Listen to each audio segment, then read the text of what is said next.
호주에 가면 원주민들이 있는데요.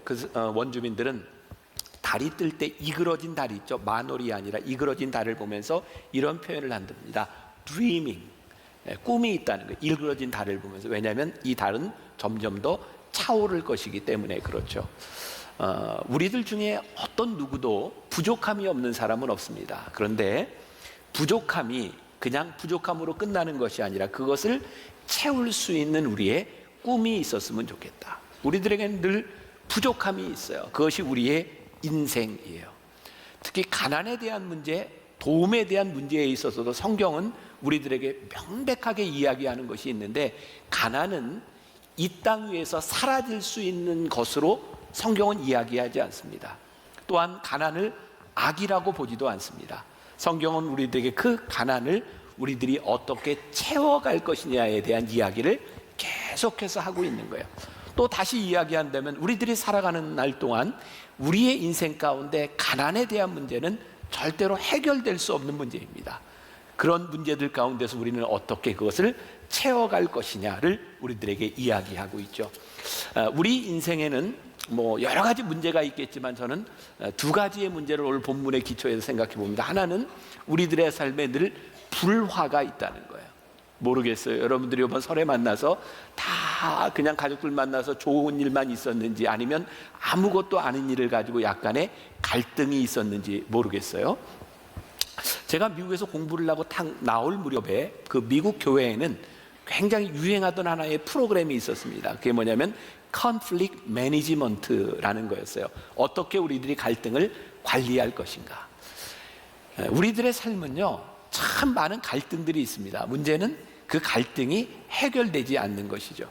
그래서 요즘 제가 젊은이들에게 이게 결혼 주례하면서 가끔 그런 이야기를 하죠. 많이 들어보셨을 거예요.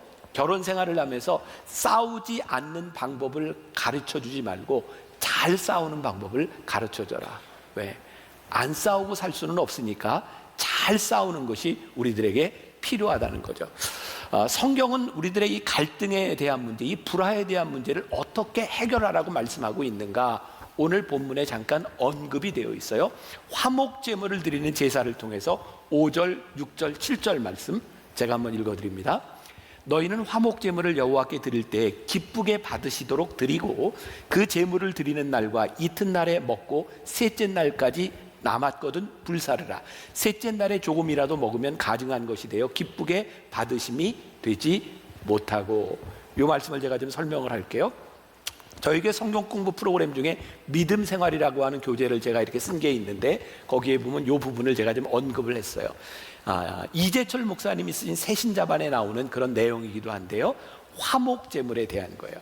여러 가지 제사가 있었어요. 5가지 제사가 있었는데 그 중에 화목제물은 제사를 드리고 난 후에 사람들이 함께 음식을 나누어 먹을 수 있는 그런 제사였어요. 그런데 여기에 아주 중요한 원칙을 알려주고 있는데, 제사를 드리고 난 날, 그날, 그리고 그 다음 날까지 너희들이 제사 드린 제물을 다 나누어 먹어라. 셋째 날이 되면 그것을 먹으면 너희들이 가증한 것이 되어 내가 그 제사를 받지 않겠다.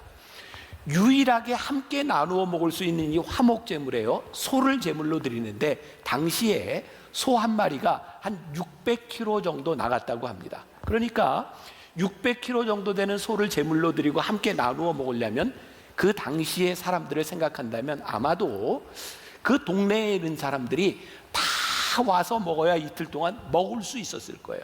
그런데 만일 내가 싫어하는 사람, 미워하는 사람, 아주 미워하는 사람, 제일 미워하는 사람, 못된 놈, 나쁜 놈, 제일 못된 놈, 이런 사람들을 다 빼놓고 내가 좋아하는 사람, 진짜 좋아하는 사람, 아주 좋아하는 사람, 이런 사람들만 모아가지고 제물을 먹으면 먹을 수가 없었어요. 오늘 성경이 아주 중요한 것을 우리들에게 말씀하고 있는데, 화목제물을 드린 후에 너희들이 그 제물을 먹을 때는 모두가 함께 모여 먹어라. 이것이 화목될 수 있는 길이라는 거예요. 그래서 함께 먹음으로 화해할 수 있는 것을 성경이 우리들에게 말씀하고 있어요. 제가 목회를 하면서 어른들이 예전에 하셨던 말씀들을 기억해요. 목회는 먹회야. 그런 말 들어보셨어요? 목회를 잘하려면 잘 먹어야 돼. 어디 가든지 잘 먹어야 돼. 그러다 보니까 목회자들이 걸리는 많은 병이 당뇨병, 이런 거 많습니다. 제가 요즘은 우리 교인들한테, 우리 젊은 교구 목사님들 갔을 때 자꾸 먹으라고 권하지 말라. 근데 제가 목회를 하면서도 제 기억 속에 제가 초창기 때 청년 사역을 이렇게 할 때였는데, 제가 미국 유학생 시절이었어요. 저희 집에 청년들을 다 초청했는데 진짜 많게는 한 50명 정도 되는 청년들이 저희 집에 와서 밥을 먹고 간 적이 있어요. 정말 메뚜기가 쓸고 지나간 것처럼 싹 쓸고 지나갔어요.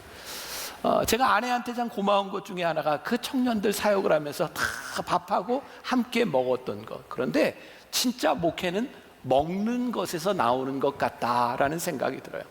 어쩌면 여러분들에게 있어서 이 설에 우리들이 함께 모이는 것, 우리들이 함께 먹는 것은 우리들이 이 불화를 해결할 수 있는 좋은 길 중에 하나일 것 같아요. 그런데 어떤 마음을 가져야 될까? 자, 이제 나중에 좀 설명을 할 거고, 또 오늘 두 번째, 우리 사회에 있는 문제들 가운데 하나가 뭐냐면 가난한 자가 우리들 주변에 늘 있겠다는 거예요. 그러니까 성경은 가난이 없다, 없어져야 된다라고는 이야기하는 것이 아니라 너희들 주변에 있는 늘 이 가난에 대한 문제를 너희들이 어떻게 다룰 것이냐를 말씀하고 있죠. 자, 오늘 본문 9절과 10절, 제가 지난주에 잠깐 언급했던 부분이기도 합니다. 같이 한번 봉독해 볼까요? 시작. 너희가 너희의 땅에서 곡식을 거둘 때 너는 밭 모퉁이까지 다 거두지 말고 내 떨어진 이삭도 줍지 말며 내 포도원의 열매를 다 따지 말고 내 포도원에 떨어진 열매도 줍지 말고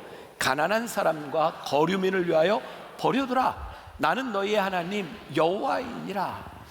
너희들 주변에 있는 가난한 사람과 거류민들을 위하여 너희들이 도울 수 있는 방법을 이야기하고 있는데 뭐예요? 그냥 좀 남겨두어라. 지난주 말씀 기억하세요? 그들의 자존심을 위하여 너희들이 다 도우려고 하지 말고 가난한 자들의 자존심을 세워주어라. 성경은 많이 가진 자들의 것을 너희들이 빼앗아다가 공평하게 나누어 줘라 이렇게 말씀하지 않습니다. 너희들 주변에 있는 가난한 자와 거류민을 위하여 너희들이 남겨두어라, 그렇게 우리들에게 말씀하고 있죠. 또 오늘 말씀 가운데 가장 중요한 부분을 하나 꼽으라고 한다면 저는 10절에 나와 있는 이 부분일 것 같아요. 너희의 하나님 여호와이니라. 너희의 하나님 여호와이니라. 가난한 자들을 위하여 화목에 대하여 이야기하면서 하나님께서 뭐라고 말씀하냐면 나는 너희의 하나님이야. 너의 하나님, 나의 하나님이 아니라 너희의 하나님이야. 가난한 자들, 우리들과 화목하지 못한 사람들이 이 땅에서 없어질 존재가 아니라 너희의 하나님 가운데서 우리들이 함께 살아가야 될 존재로, 하나님의 다스림 가운데 우리들이 함께 살아가야 될 존재로 우리들에게 말씀하고 있는 이 사실이 우리들에게 아주 중요한 거예요. 두 번째 질문을 하나 들어보려고 합니다. 자, 준비하세요. 그냥 여러분들 마음 가는 대로 그냥 표시를 편안하게 하시면 됩니다. 지금 우리 사회에 많은 갈등에 대한 문제가 있어요. 특히 이제 경제적인 문제로 인한 갈등이 있죠. 지금 이 갈등의 문제 가운데 돈을 가지고 있는 자본과 돈을 가지고 있는 사람들의 문제가 더 크다 그러면 O를 들고, 이 사회의 갈등의 문제 가운데는 돈을 가진 자본주의에 대한 문제보다는 노동자의 이기심, 노동자의 불화, 이 문제가 더 크다 X. 돈 많은 자의 문제가 크다 O, 돈 없는 자의 문제가 크다 X. 뭐 표시해 보세요. OX 시작. 오, 네. 오, 네, 됐습니다. 오, 12시 예배 아주 독특해요. 10시 예배는 이렇게 좀 반반 이렇게 갈렸는데 여기에는 무조건 가진 자의 문제가 훨씬 더 크다, 이런 이야기를 하셨어요. 우리는 지금 갈등에 대한 문제를 겪고 있어요. 그런데요, 가만히 생각해 보면 똑같은 이기심이 존재하는 거예요. 돈을 가진 자의 이기심도 존재하고 돈을 가지지 못한 자의 이기심도 존재하고, 우리들의 문제들이 사실은 제도에 대한 문제가 아닌 것 같아요. 인간의 본성에 대한 문제고, 이 본성에 대한 문제가 치유되지 않으면 우리들 사회의 갈등의 문제는 여전히 존재할 수밖에 없는 문제가 아닐까. 그래서 저는 오늘 이 부제로 나눔의 미학, 이렇게 한번 표현을 하고 여러분들과 함께 나누어 보려고 해요. 가진 자에게 있어서 하나님의 형상을 가지는 가장 좋은 방법은 자기의 것을 나눌 때 하나님의 형상이 있어요. 가지지 못한 자의 어려운 사람들에 대한 하나님의 형상을 회복하는 것은 그들에게 있어서 자존감을 회복시켜주는 것이 우리들에게 필요하죠. 자, 제가 이 문제를 해결할 수 있는 한 가지 예를 들 텐데 여러분들이 잘 들으셔야 이해가 됩니다. 제가 지난해 1919년 남북 통일 문제를 다루는 포럼에서 이 갈등 분쟁에 대한 문제를 같이 이렇게 이야기하며 나누다가 한 교수님을 통해서 들은 이야기인데 상당히 공감이 가는 좋은 이야기입니다. 숫자가 좀 나오기 때문에 여러분들이 정신을 차리고 들으셔야 돼요. 이렇게 모아서 잘 들으세요. 어떤 아버지에게 아들이 셋이 있었답니다. 아들이 셋이 있었어요. 이 아버지가 죽으면서 유언을 남겼습니다. 내게 있는 재산을 너희들에게 다 나누어 주리라. 그런데 이 아버지의 유언에 의하면 맏아들에게는 재산의 2분의 1을, 둘째 아들에게는 재산의 3분의 1을, 셋째 아들에게는 재산의 9분의 1을 나누어 주겠다. 유언을 남겼습니다. 아들이 셋. 첫째 아들에게 2분의 1, 둘째 아들에게 3분의 1, 셋째 아들에게 9분의 1을 나누어 주겠다. 근데 이 아버지가 가지고 있는 재산이 뭐였냐면 소였어요. 근데 소가 17마리인 거예요. 근데 유언에 덧붙인 게 있어요. 이 소를 나누어 가지되 절대로 죽여서 나누지는 말아라. 이렇게 유언을 남긴 거예요. 고민이 생겼어요. 이것을 어떻게 나눠야 될까? 자, OX. 자, 여러분들이 생각하기에 지금 저 상황에서 아무튼 소수점을 올리든 버리든 내리든 올리든 이게 방법이 있을 텐데 저 문제를 해결하기 위해서 큰아들이 그래도 조금이라도 더 많이 갖는 것이 옳다 생각하는 사람은 O, 막내가 조금이라도 더 갖는 것이 옳다 X, 둘째가 많이 갖는 게 좋다 중간. 자, 첫째가 O, 막내가 X, 둘째는 중간. 자, 하나 둘 셋. 오, 네. 오, 12시에 배 독특해요. 지금 10시에 배가 아직, 네, 고맙습니다. 여기는 셋째가 제일 많이 가져야 된다는 의견들이 많네요. 어제 이 말씀을 나누기 전에 OX 문제로 예배팀 목회자들에게 이렇게 한번 해봤어요. 근데 다 갈라지더라고요. 큰아들이 제일 많이 가져야 된다는 목사님에게 물었어요. 몇째야? 저 장남입니다. 이렇게 대답을 하고요. 막내가 제일 가져야 된다라고 이야기한 목사님은 막내더라고요. 아무튼 자기 입장에서 생각할 수도 있을 것 같은데 여기는 무조건 막내가 많이 가져야 된다라는 의견이 제일 많았던 거예요. 문제가 해결이 되지 않는 거예요. 그래서 이 세 아들이 그 마을의 어른에게 문제를 좀 해결해 달라고 찾아갑니다. 그랬더니 이 어른이 문제를 해결하는데 어떻게 해결하냐면 내가 여기에 소 한 마리를 더해 줄 테니 18마리를 가지고 해결하자. 그래서 18마리를 가지고 해결했더니 어떻게 돼요? 첫째 아들의 2분의 1은 9마리, 둘째 아들의 3분의 1은 6마리, 막내 아들의 2분의 1은 2마리가 됐어요. 다 더해보니까 몇 마리가 됐어요? 17마리예요. 그래서 이분이 다 나누어주고 한 마리는 내 거니 내 건 가져가겠다. 그래서 문제가 해결이 됐어요.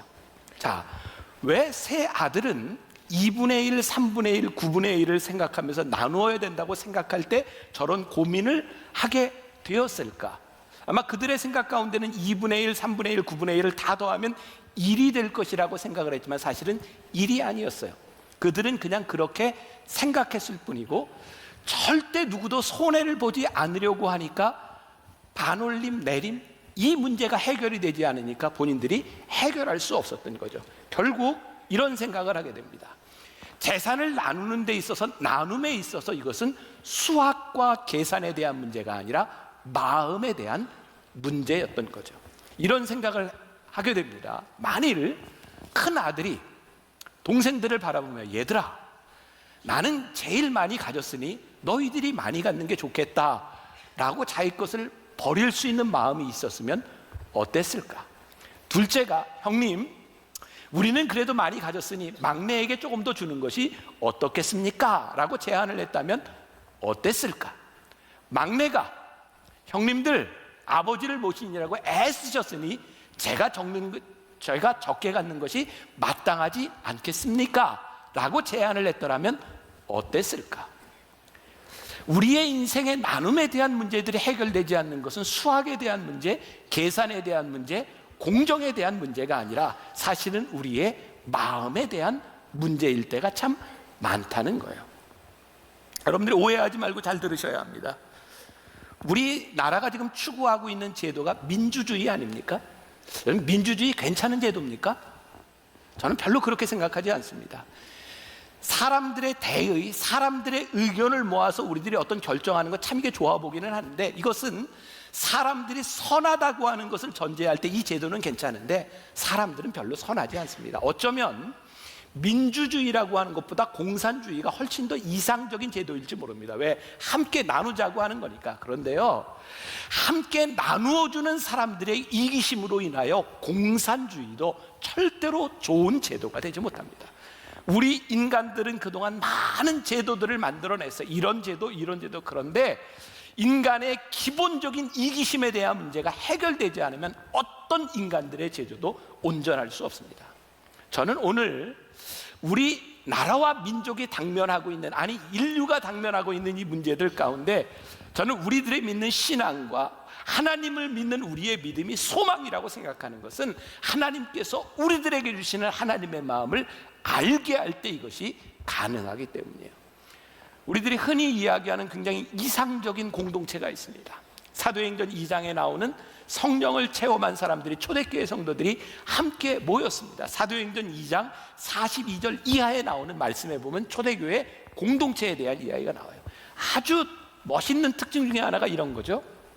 그들의 필요를 따라 나누었다.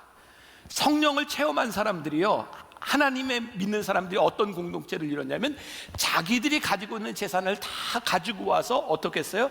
그들의 필요를 따라 나누었다. 정의롭습니까? 절대 정의롭거나 공평하지 않습니다. 그들의 필요를 따라 나누었다고 하는 것은 공의가 아닙니다. 여기에 정의, 우리가 생각하는 공평이 존재하지 않습니다. 그들의 필요를 따라 나누었다고 하는 것은 거기에 하나님의 마음이 존재했다는 겁니다. 지금 우리를 가장 힘들게 하는 것이 뭐예요? 공정, 정의 이런 것 아닙니까? 그런데 이 사회에 한 번이라도 공의로웠던 때가 있습니까? 정의를 이야기하는 사람이 정의로웠던 때가 있습니까? 아니요. 인간은 공의를 이해하고 정의를 이야기하지만 인간의 본성이 변화되지 않는 한 이 사회는 늘 이 문제를 안고 살아가요. 제가 지난해에는 여러 번 이 통일 문제를 가지고 이제 포럼, 여러 가지 모임에 가게 되었어요. 지금 북한과 우리 사이에 있는 통일에 대한 가장 큰 문제가 핵 문제 아닙니까? 핵을 가지고 있는 사람이 핵 문제를 어떻게 하든 해결해야 개혁과 개방이 온다는 거예요. 여러분, 핵은 누구를 위해 존재하는 겁니까? 북한의 권력을 가진 사람을 위해 존재하는 거고요. 개혁과 개방은 소위 말하는 그들의 인민들을 위해 필요한 제도입니다. 그런데 권력을 가진 사람들이 핵을 포기할까요? 절대 포기하지 않습니다. 그들의 권력을 내려놓지 않으면 일어날 수 없는 일입니다. 통일 문제를 가지고 논의를 하면서 우리들이 결론을 내린 게 뭔지 아세요? 핵 문제와 개혁과 개방, 이거 양립하여 도저히 인간들이 가지고 있는 이기심을 가지고 해결할 수 없는 문제라는 거예요.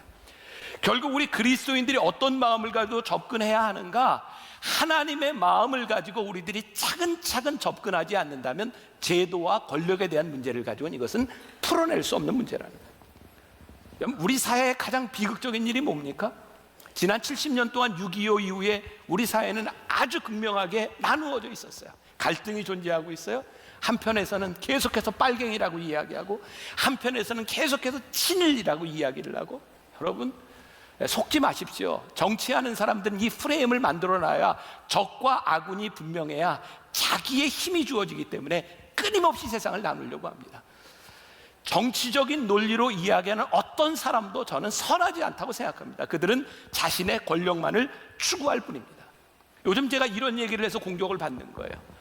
요즘 유튜브 상에 제가 이렇게 진보 좌파라는 사람도 있고 광화문에 왜 안 나가냐 이런 얘기도 있고 서초동에 그런데 저는 스스로 회색이라고 생각하거든요.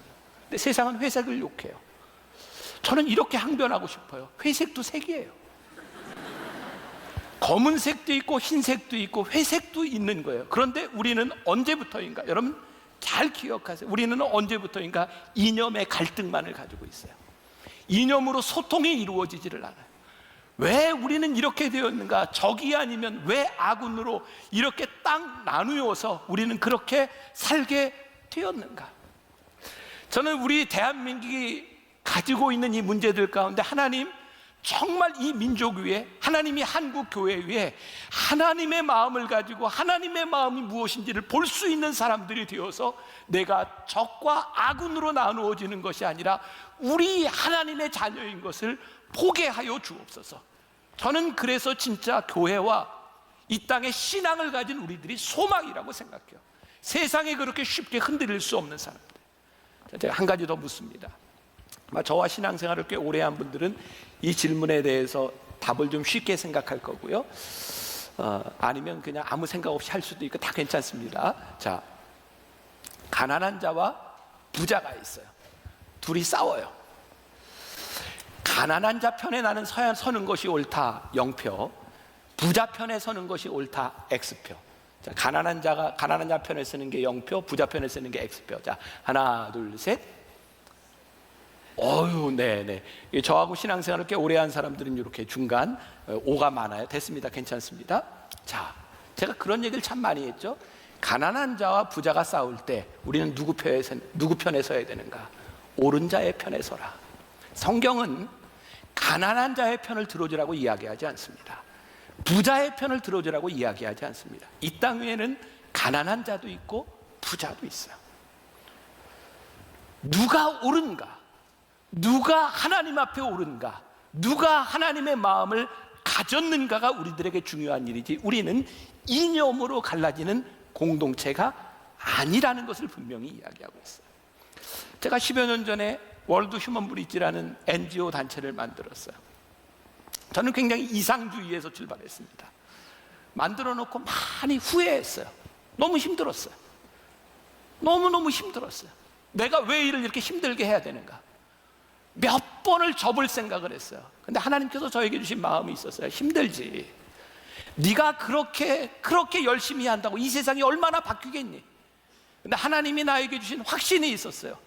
이 세상을 온전히 바꿔놓을 수 있는 능력이 우리들에게 없지만 우리들이 하고 있는 그 일을 통하여 조금이라도 변화될 수 있다는, 우리들이 하나님의 사람으로 살아가는데 우리들에게 힘과 능력이 무엇인지 아세요? 우리는 이 세상을 바꿀 만한 완전한 힘과 능력을 가지고 있는 사람이 아니에요. 그러나 우리가 하나님의 뜻대로 살아가면 하나님의 뜻이 이루어지는 것을 우리들이 살아가는 삶 가운데서 볼 수 있는 공동체인 거예요. 신학적으로 이야기해서 조금 어려운 이야기인데, 우리들이 살고 있는 이 나라, 하나님의 나라에는 아주 묘한 긴장 관계가 존재하는 거예요. 뭐냐면 영어로 already와 그리고 yet라는 거예요.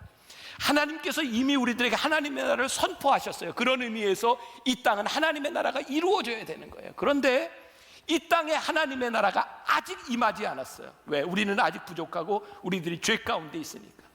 그래서 우리들이 신앙생활 한다고 하는 것은 어떤 긴장관계를 가지고 있냐면, 이미 선포된 하나님의 나라를 가슴에 품고 있는 우리가 아직 이 땅 위에 이루어지지 않은 하나님의 나라 가운데서 하나님의 나라를 선포하는 긴장관계 가운데 살아가는 거예요. 여러분, 우리들이 완전할 수 있다고 생각하면 우리는 아무것도 하지 못할 거예요. 그러나 하나님께서 우리들에게 하나님의 나라를 꿈꾸게 하신 것으로 인하여 우리들이 고민하고 말씀을 붙들고 살아가는 것을 통해서 우리는 소망을 가지고 살아갈 수 있어요. 제가 요 근래에 참 인상 깊게 이렇게 보는 책이 있는데, 여러분 김형석 교수 아시죠? 그 연재되고 있는 글인데, 100세를 살아보니, 그분의 글을 보면서 참 저렇게 신앙을 저렇게 끝까지 지킬 수 있는 게 참 귀하다라는 생각을 하는데, 그분이 쓴 책 중에 가장 최근에 나온 책이 뭐냐면 교회 밖 하나님의 나라라는 책입니다. 거기에 이런 이야기가 하나 나옵니다. 여러분들 침묵이라고 하는 소설을 아세요? 영화로도 나왔고 앤또 슈샤쿠가 쓴 침묵이라고 하는 책인데, 이 책은 17세기 일본에 있었던 기독교인 박해에 대한 이야기입니다. 일본의 가장 큰 박해는 16세기 막부 시대 때 왔는데요. 여러분들 도요토미 히데요시 아시죠? 도쿠가와 이에야스 시대에 가장 큰 캐톨릭의 박해가 왔습니다. 정말 많은 사람들이 죽었어요. 우리 개신교는 신부가 없어도 신앙 공동체를 유지하는데 큰 문제가 없습니다. 왜? 루터 이후에 우리는 만인 사제서를 이야기하기 때문에 모두가 함께 성경을 나누고 읽을 수 있어요. 캐톨릭은 아직도 사제 중심의, 의식 중심의 성만찬이 있죠. 그러니까 막부시 때 그 박해가 오면서 신부들이 다 잡혀 죽게 되었고, 이제 굉장히 큰 어려움 가운데서 포르투갈에서 신부를 선교사로 파송하게 됩니다. 그 중에 하나가 이제 로드리고라고 하는 신부인데요. 포르투갈에서 와서 산으로 이렇게 숨어 다니면서 이렇게 신앙생활을 하는데 외국인이니까 금방 드러났죠. 이제 잡혀가게 되었습니다. 그런데 이때 일본은 더 이상 사람들을 순교자로 만들지 않습니다. 여러분, 기독교 순교의 역사를 보면 참 신기하죠. 10명을 죽이면 100명의 크리스찬이 생기고 100명을 죽이면 1000명의 크리스찬이 생겨요. 이게 죽여서 될 문제가 아니라는 걸 알죠. 그래서 어떤 정책을 쓰는가? 배교자를 만들어요. 그래서 사람들을 다 잡아다 놓고 그 당시에 로드리고 신부에게 뭐라고 이야기하냐면, 여기 예수님의 얼굴이 새겨진 이 동상을 내가 밟고 지나가면 저 사람들을 다 살려주겠다. 그때 고민을 하죠. 이렇게 고민합니다. 주님, 제가 어떻게 해야 합니까? 제가 밟으면 저 사람들이 살겠고 밟지 않으면 저들이 죽는데 어떻게 할까요? 무엇이 옳은지 고민하던 그 순간 결국 이 로드리고 신부는 배교를 선택합니다. 내가 예수님의 동상을 밟고 가면 저 사람들이 다 살 수 있으리라. 그리고 그 동상을 밟고 가는 그의 귓전에 이런 음성이 들립니다. 밟아라. 내 발의 아픔을 내가 제일 잘 알고 있다. 밟아라. 내가 세상에 온 것은 너희들의 아픔을 나누기 위해서이다. 그래서 십자가를 짊어진 것이다. 김영석 교수는 이렇게 이야기를 합니다. 인간을 사랑할 수 있는 것이 기독교이고 인간을 사랑할 수 없다면 이게 기독교가 아니구나. 자, 여러분들 여기 오해하지 말고 잘 들으세요. 순교가 잘못됐다는 이야기가 아닙니다.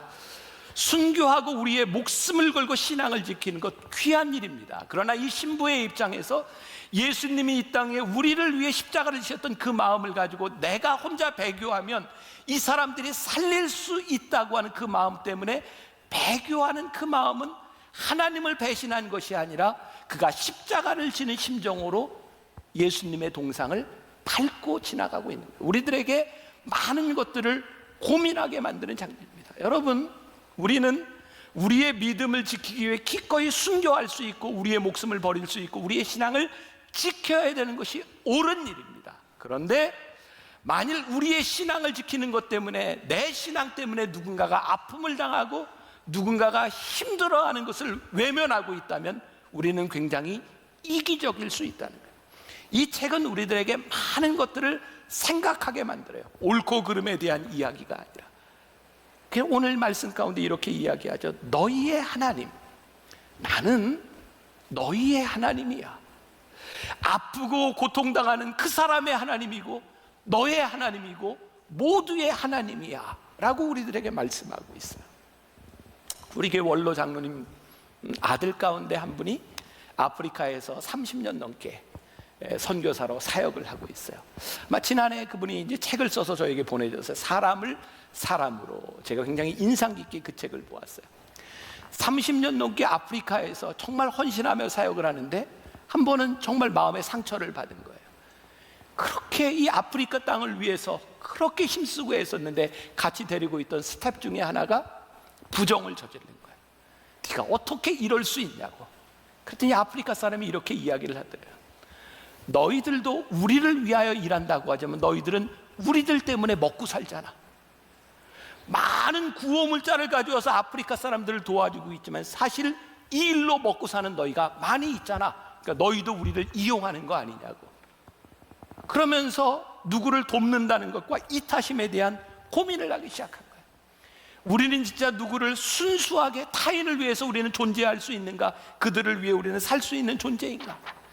그리고 이 선교사님에게 주어진 답이 뭐냐면, 그래, 사람을 사람으로 대하는 것이구나. 그리고 책에 보면 이런 문장이 있어요.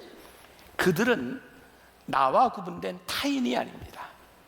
남에게 건너야 할 내 것이 있는 것도 아니고 착한 일을 하느라 분열된 나도 없습니다. 그저 난 너에게, 넌 나에게 하나의 의미가 되어 더불어 함께 살아가는 그런 세상이 있을 뿐입니다.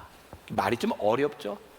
그런 거예요. 나는 너에게, 너는 나에게 그것 이상의 의미가 다른 것이 존재하는 것이 아닙니다. 하나님께서 너희의 하나님, 우리 모두의 하나님이라고 말씀하셨기 때문에 그것 때문에 내 마음이 아프고, 그것 때문에 내 마음이 저리고, 너희가 우리와 함께 믿음의 공동체를 이루고 있기 때문에 내가 기꺼이 당신을 위해 할례에 있는 공동체, 그렇게 나는 당신을 대할 뿐입니다. 저에게 참 많은 고민이 되는 것이 그런 거거든요. 우리는 우리의 믿음을 지키는 것, 우리의 믿음 생활을 하는 것, 그것 때문에 하나님의 마음을 우리들이 아프게 하거나 하나님의 마음을 외면하고 살아가는 것은 아닌가. 여러분들이 명절 지나고 계시잖아요. 저도 우리 아이들을 지난해 다 이제 결혼을 시키고 지난 추석에 올 설에 처음 이렇게 명절을 맞이하게 됐어요. 저희 딸내미는 보령에서 살고 있거든요. 근데 추석에도 못 올라오고 설에도 못 올라왔어요. 이런 남편이 일을 하는데 이렇게 올라올 수 있는 상황이 잘 안 되는 거예요. 제가 딸내미에게 그런 문자를 보냈어요. 딸, 슬퍼하지 마. 딸이 슬프면 아빠도 슬퍼. 아파하지 마. 딸이 아프면 아빠도 아프니까. 딸이 아프면 아빠가 아파. 왜? 내 딸이니까. 오늘 여러분들에게 누군가의 아픔이 나의 아픔으로 느껴지고 누군가의 눈물이 나의 눈물로 느껴지지 않으면 우리는 한 공동체일 수 없는 거예요. 하나님께서 우리들에게 말씀하시는 거예요. 나는 너희의 하나님이야. 그러니 너희 주변에 있는 거류민들과 너희 주변의 가난한 자들과 너희의 형제와 자매들이 너의 마음으로 느껴지면 좋겠어. 계산과 공의와 공평에 대한 문제가 아니라 그 마음들이 느껴지는 것, 거기에 나눔의 미학과 하나님의 마음이 있는 거예요. 여러분들에게 몇 가지 제안을 하고 싶어요. 우리들의 삶에 적용했으면 좋겠다는 원칙이 있어요. 첫 번째, 감동이 올 때는 주저하지 않아야 후회하지 않습니다. 여기서 감동이란 단순히 감정적인 차원의 문제가 아니라 하나님이 주시는 마음에 대한 것이에요. 하나님이 우리들에게 마음을 주실 때는 주저하지 마세요. 저는 이것을 이렇게 표현합니다. 발 달린 기도다. 하나님이 우리들에게 주시는 마음을 기도로 이렇게 움켜잡고 있는 것이 아니라 발 달린 기도를 하세요. 여러분들의 인생에 후회하지 않도록. 두 번째, 감사해라, 감사해라, 감사해라. 이렇게 말씀을 드리고 싶어요. 제가 이렇게 문장을 하나 써봤습니다. 축복을 축복으로 여길 때 나눔이 있고, 고난을 감사로 여길 때 축복이 있고, 욕망이 생기면 불평이 나오고 불평은 범죄로 이어집니다. 그러니 감사하십시오. 세 번째, 도움을 줄 수 있는 특권을 누리도록 하십시오. 성 프란시스가 이런 말을 했어요. 길을 가다 거린이 무엇을 달라고 하면 그냥 주어라. 그 사람은 지금 당신의 것을 달라고 하는 것이 아니라 자신의 것을 요구하는 것이다. 프란시스는요, 내가 평균보다 많은 것을 가지고 있다면 그것은 내 것이 아니라 가지지 못한 사람의 것이라고 여겼어요. 그러니 거린이 너에게 요구할 때 그는 자기 것을 달라고 하는 것이니 거저 주어라. 도움을 줄 수 있는 것, 그것은 하나님이 우리들에게 주신 엄청난 특권이에요. 내가 가질 수 있는 것보다 더 많은 것을 가지게 하신 엄청난 특권을 우리들이 누리고 있기에 특권을 누릴 수 있도록 나누는 것, 그것은 하나님께서 우리에게 주신 것이에요. 저는 요즘 부쩍 그런 말이 마음에 와닿아요. 하나님 앞에서 하나님 앞에 서 있지 않으면 우리는 얼마든지 이기적이고 변질될 수 있는 존재들이죠. 우리가 하나님 앞에 서 있지 않으면 우리의 소명은 언제 유혹 앞에서 넘어질지 몰라요. 하나님 앞에서 우리의 꿈을 우리들이 늘 점검하지 않는다면 우리는 하나님이 주셨다고 하는 꿈으로 인해서 얼마나 이기적이고 잔인해질 수 있는지 몰라요. 우리들이 하나님 앞에서 우리를 점검하고 너희의 하나님, 이 말씀을 우리들이 기억하며 살아가게 될 때 저는 나눔의 미학, 하나님께서 우리들에게 주시는 이 일들을 만들어갈 수 있는 사람들이 될 수 있지 않을까. 우리 만나교회에서 참 많은 일들 하고 있어요. 우리 소망부를 섬기는 교사들을 보면 어떻게 저렇게 섬길 수 있을까? 호스피스를 섬기는 분들을 보면 정말 어떻게 저렇게 섬길 수 있을까? 여러 나눔 파트들이 있어요. 여러분, 여러분들이 할 수 있는 여러분들의 특권을 포기하지 마세요. 그리고 우리 교회 공동체를 통해서 하나님이 주셨던 마음들을 여러분들이 함께 나눌 수 있는 여러분들이 되었으면 좋겠고요. 하나님이 감동을 주실 때 발 달린 기도를 하는 사람들 되었으면 좋겠습니다. 마지막 질문, 자, 대답 잘 하세요. 자, 나눔은 자녀들끼리 서로 돌보기를 원하시는 하나님의 마음이다. O. 절대 하나님의 마음이 아니다. X. 자, 하나, 둘, 셋. O. 올 O. 아니야. X가 두 개가 나왔는데 지금 뭔가 지금 정신을 차리시고 다시 두 번째. 나눔은 하나님께서 믿음의 공동체를 이루는 우리들에게 주신 사명이다. O. 이것은 사탄의 사명이다. X. 자, OX 시작. 올 O. 참 신기하네. 네, 세 번째. 자, 나눔은 하나님을 믿는 우리들에게 주신 특권임이 분명하다. O. 이것은 저주다. X. 자, 올 O. 예, 고마워요. 감사합니다. 어떻게 이렇게 마음이 딱 맞을 수가 있을까? 참 신기하기도 하지만, 오늘 나눔이 여러분들에게 주신 하나님의 마음, 여러분들의 믿음의 특권임을 가슴에 새기고 나가는 하루가 되기를 주님의 이름으로 간절히 축원합니다.